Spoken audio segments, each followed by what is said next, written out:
This is the amazing moment that a collared dove is released back into the wild after being rescued and cared for by RSPCA Oak and Furrows, a Cricklade-based wildlife rescue centre. The dove arrived at the centre in January this year after being caught by a cat, and after months of care and rehabilitation, it was ready to be released back into the wild in March. This was much to the delight of Centre Manager Rachel Morrell.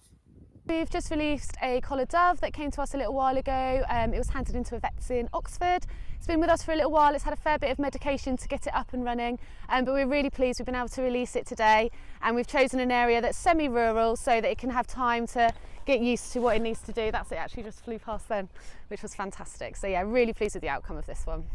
But this lucky dove is just one of 3,500 animals a year that will make their way to the centre. The staff will triage an animal when it arrives, they'll treat it and care for it while it's here, and hopefully, if all goes well, they'll be able to release it back into the wild.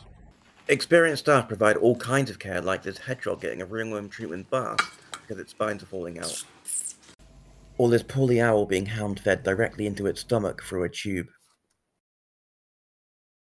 But many don't realise that none of this would be possible without the RSPCA's chain of 10 charity stores, which fund the whole thing. Laura Williams, store operations manager for the charity, tells us more.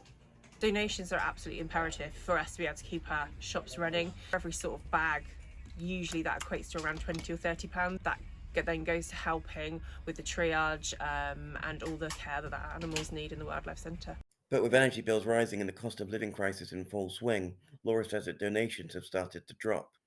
This could be disastrous for the charity's continued efforts to save British wildlife.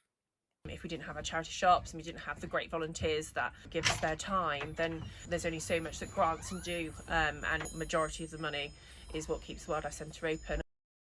In fact, the energy bills have gone up so much that the charity is having to open 2 more stores this year just to make up that shortfall in cost.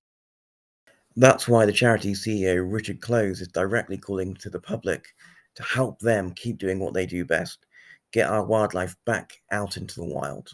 The number of animals that we treat is directly proportionate to the volume and the value of and the quality of the donations that we're given. So to help British wildlife like this adorable fox cub, why not see if you have any unwanted clothes? This is Daniel Wood reporting from the Swindon Advertiser.